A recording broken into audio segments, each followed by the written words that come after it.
great honour for the Harp Festival to have him play here with us to play tonight. And we have a big welcome to David Watkins.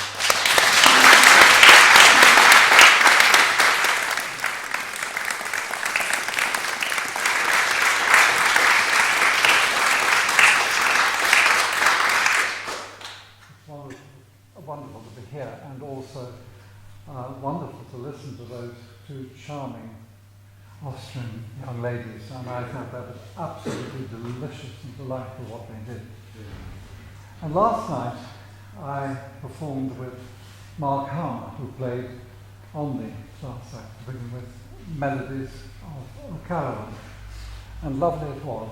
And it made me think also about the history of the harp. And it's quite interesting because some of you will not know that until the 10th and 11th century, the harp was not really associated with the church. There were too many memories of the Roman orgies, and harps and lyre accompanied them.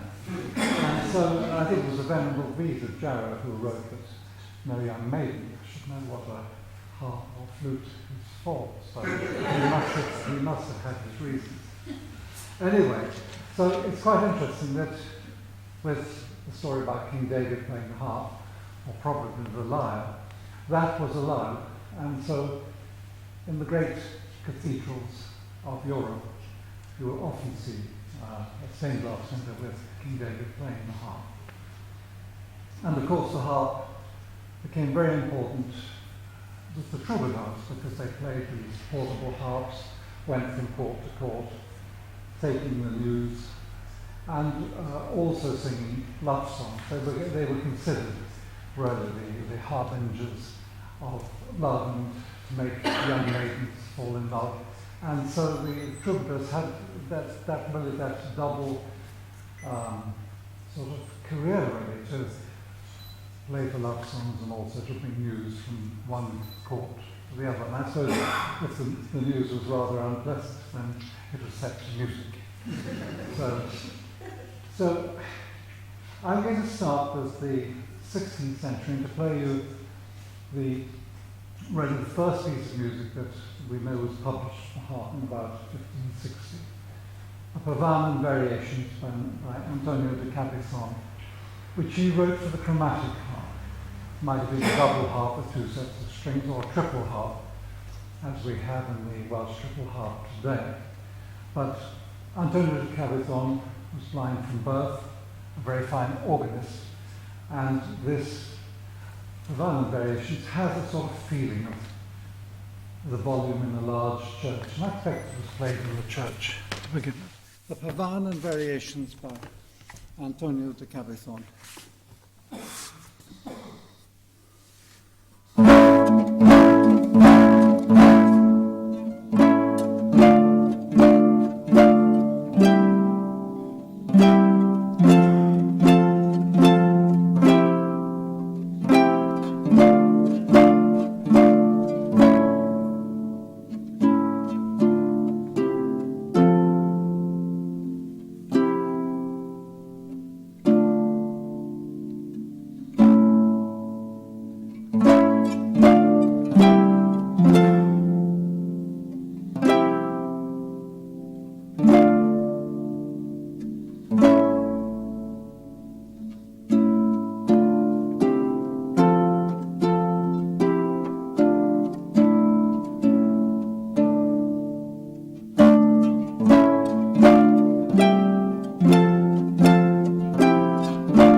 Baroque and early music is my first passion, because when I went to Arundel School, I was sent there by my father to do engineering. You may laugh. It was true, and it was difficult.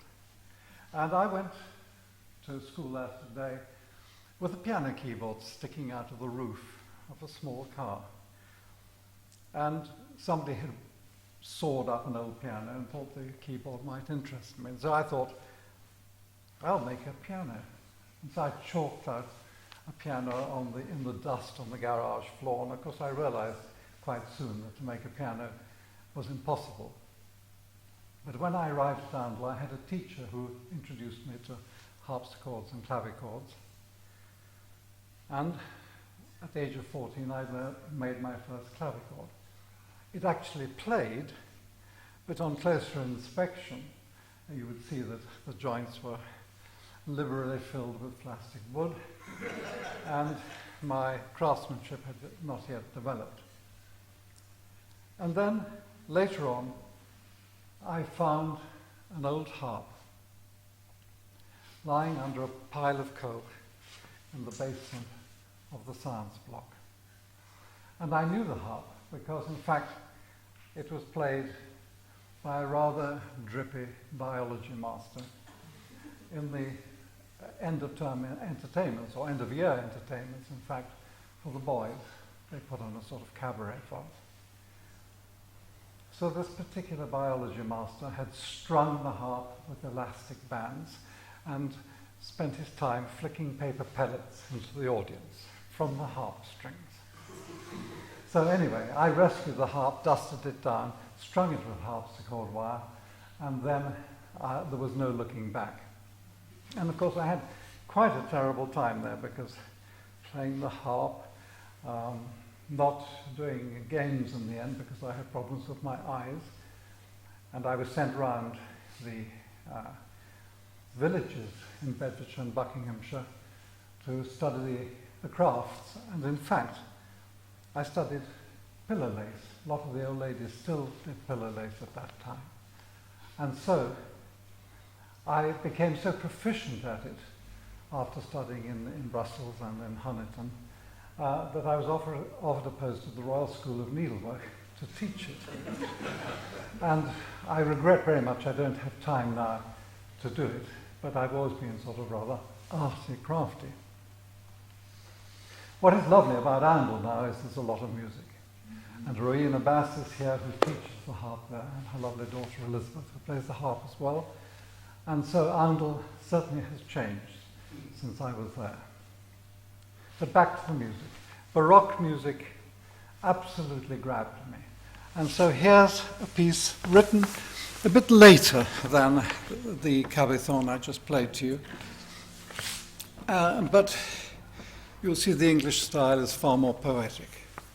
The Fall of the Leaf by Martin Pearson.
to go with it, a lovely little dance by John Dowland. John Dowland was the greatest lutenist of the age, and I transcribed this little dance. It's called My Lady Hunsdon's Puff.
So much about the harp. What is wonderful is just with your bare hands you can get all these different colours.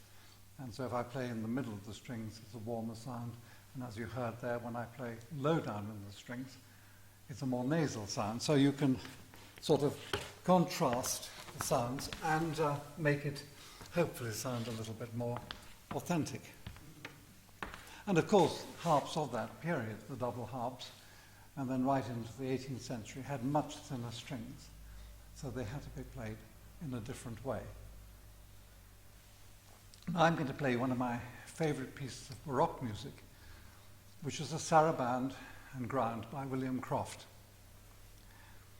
William Croft ended up as the organist at Westminster Abbey, and we still sing hymns today that were written by him, the tunes. But he also wrote some wonderful keyboard music, including this saraband and ground. The ground means passacaglia. It means that the bass line stays the same right through the piece. And there are a couple of, three stories attached to it, but I will just briefly tell you. One is a ghost story, and a friend was staying at Levens Hall in Cumbria, which is heavily haunted, I'll tell you. And Robin Baggett had gone away for the weekend. And it so happened there was a power cut. And when he came downstairs and looked into the great hall, he heard music and saw a man playing the harpsichord, which turned out to be this Passacaglia of William Croft. And he told Mrs. Baggett what had happened, and she was terribly worried because Robin was away, and she thought some awful accident had happened to him. Next day he returned, and my friend said, yes, in fact, it was you who was playing the harpsichord last night. And the other story is, for some time I had instruction from Father Cyprian Smith at Ampleforth, who wrote a wonderful book called The Way of Paradox. And there's an incredibly complicated chapter on the Holy Trinity, as you know, is a difficult subject. And I said, I think I've got a piece which describes in oral terms the Holy Trinity. So I telephoned Ampleforth and spoke to Father Cyprian. Oh, he said, how terribly exciting. Put your harp into the car. Come over to Ampleforth straight away. So I did and played him the piece in his little cell. I expect a lot of the other monks thought he'd gone to heaven already. And so there's another rather lovely connection. And the last time it happened was I was playing down in Swansea, telling these stories, and the woman came up to me and said, I'm a direct descendant of William Croft. So there you are, 3 stories. The Saraband and Ground by William Croft.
nocturnes of Liszt and Chopin.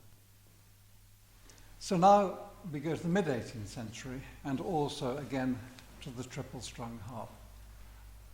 It's quite interesting that the triple harp, or chromatic harp with 3 sets of strings, ended up in Wales because it came really from Italy, and even today there are players of that instrument. I must say I'm glad I don't play it. Twice as many strings to break, and one gets completely cross-eyed, at least I do, if I try to play one. But in the 18th century, in London, until probably 1760, they were the only harps that were known, because many Welsh harpists went to London to earn money. And of course Handel used this triple harp in some of his oratorios, and also he wrote a concerto for the harp, which subsequently became an organ concerto. But it was for the triple harp. And what is quite interesting, if you follow the paintings of Hogarth, Rake's Progress in particular, you will notice that in the famous orgy scene, that when there's some rather interesting things going on in the foreground, there's a Welsh harpist in the background playing presumably dance music, or music that was going to sort of what I call bring on feelings of love. But so it was an instrument was used for dance music and serious music, and it was played in pubs like a lot of Irish harp music is played today. So this is the first movement of a sonata by John Parry in D major, written for the triple-strung harp.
I was telling last night about my life of synchronicity, but one rather fascinating one is that in my music room in Chipping Norton, I have a painting of a lady with a harp, and of course I bought it because it had a harp on it about 20 years ago. it turned out to be Lady Margaret Willoughby Brooke of Compton Verney, of where I have been a music executive. I then find out, only 2 or 3 weeks ago, that I had bought 23 volumes of harp music about 30 years ago. Really very important music. Found out that it came from Compton Verney. And the piece I'm going to play to you now is dedicated to Lady Margaret Willoughby Brooke. And it's the wonderful arrangement by John Thomas, harpist to Queen Victoria, of the Welsh folk song Watching the Wheat.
After that, one of my favourite romantic pieces, written by Albert Zabel, who was a German harpist who went in 1850 to become harpist to the Tsar of Russia and also to the Imperial Ballet in St. Petersburg. And he influenced Tchaikovsky in his harp writing for those wonderful ballets that he wrote and the wonderful harp parts and the cadenzas. And so this is a really good example of his beautiful music. Sad Marguerite at the Spinning Wheel by Albert Zabel.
now something quieter. As you probably know, the harp can play a lot of piano music. So I'm going to play you two pieces of Debussy. But first, The Girl with Flaxen Hair.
This harp was made in Chicago in 1905, and it was my first teacher's harp, and she left it to me in her will.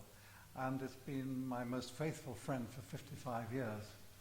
And as I'm sure you've heard, it has an absolutely wonderful sound, and I'm very honored to be able to play on it. Next piece I'm going to play is the concert study O Matin by Marcel Tournier, which all harpists have to play.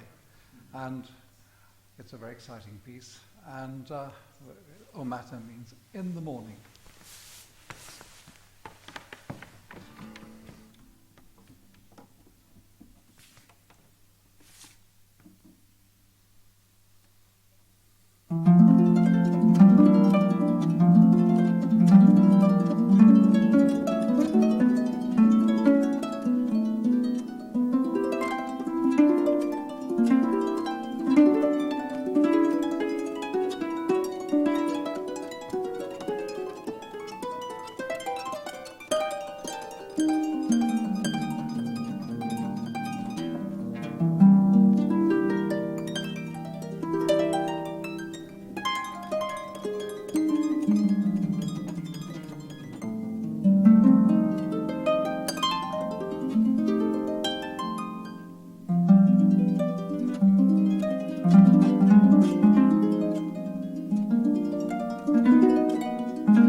finish with my Petite Suite for harp. I started writing when I was studying in Paris because I got so frustrated. My teacher wanted to keep me on little exercises and scales for a year, and I didn't like it. And I was fortunately, or unfortunately, I was living in her apartment, and she could hear everything that I did. And so when I reached down a succulent volume of romantic music, she heard, and she would rush into the studio on a cloud of blue Gauloise smoke, and she'd rush out again on a cloud of blue language, in French, of course. So I got so frustrated I started to write. And when I wrote this piece, my teacher said, it's far too difficult for you to do, but she did record it, and she sent it to America, and it won first prize in an international competition in America. And I can tell you that the check was very handy. But a lovely thing happened, because in the nocturne, in the second movement, there is a harmonic sequence which I stole from Zoltán Kodály's Salmus Hungaricus. I'd just been playing in the orchestra and this wonderful harp part, and I stole it. And so I suddenly thought, well, I won this first prize. I'm feeling a little bit guilty, not much, but anyway, I thought I'd write to Zoltán Kodály, and so I wrote to Budapest, and 3 days later I had a letter back from him saying, how exciting, when am I going to meet you? Please come to Budapest, I'll arrange a recital for you. And so that was really a wonderful thing. And then we became very close friends, and when he came to England I chauffeured him around. And I was playing at that time at the Royal Opera House at Covent Garden, and we were doing Moses and Aaron of Schoenberg. And I must say, the orgy scene, you see orgy scenes again, was probably the most extraordinary that's ever been put on an opera platform. We had camels, we had horses, we had goats, we had fires. My harp got covered in tomato ketchup. You know what that was meant to be. And anyway, it was something simply extraordinary. They dispensed with the camel because it fell through the stage. But, you know, I mean, Schoenberg's music can be extremely difficult, and they hadn't sold very many tickets until the front page of the Evening Standard announced that Soho strippers were going to appear in the orgy scene. And the opera sold out very quickly. So I always wonder that when I took Zoltán Kodály to see that rehearsal, what he made out of it. But anyway, so the Petite Suite starts with quite a long prelude, which is meant to be, again, a morning piece, going out in a boat on the River Seine on a spring morning. And the birds are flying down and diving over the water, and there's a sense of joyfulness. The slow movement is a nocturne, as I told you before, and I remember standing on the banks of the River Seine at my teacher's country house, and it was very creepy. There was a thunderstorm about to break. The willow trees were trailing their branches in this very dark water. There were glowworms in the hedge, fireflies dancing around, and this terrible feeling of oppression. But instead of the thunderstorm coming, the clouds parted, and there was a black, velvety sky hung with stars. And then the last movement, Fire Dance, was inspired by that wonderful ensemble, Los Paraguayos. And I was completely captivated by the passion and the heat and the feeling of exotic things generated by that wonderful ensemble. So this was my bow in that direction. And I can tell you it's a hot little number.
my arrangement of a wonderful Welsh folk tune, David of the White Rock, Dafydd y Garreg Wen.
You up, I'll play the piece that comes after it.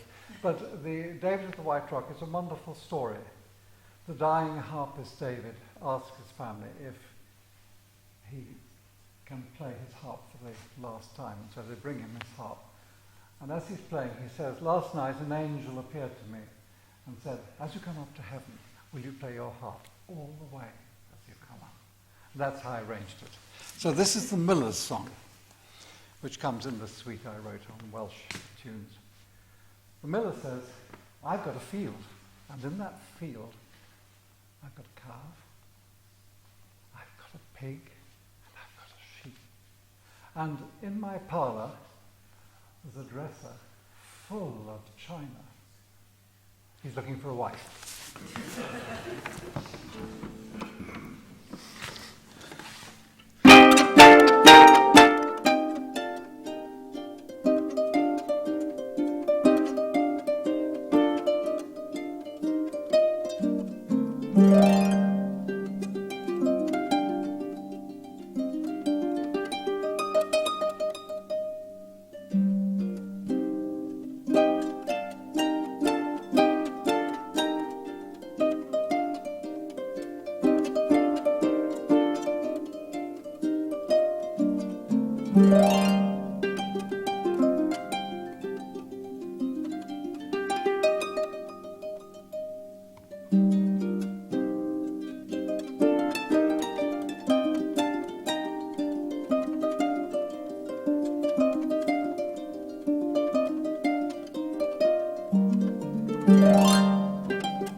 thank you for Angela and the innovator. Please stand for the final applause. Yes, come on.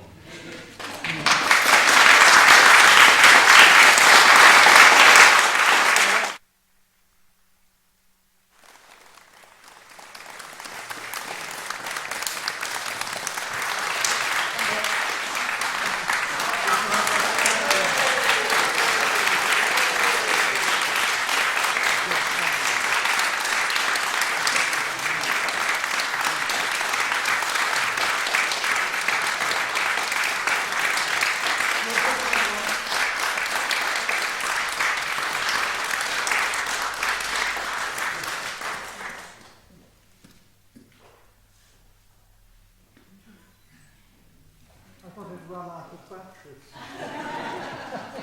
Wasn't flashing. Thank you.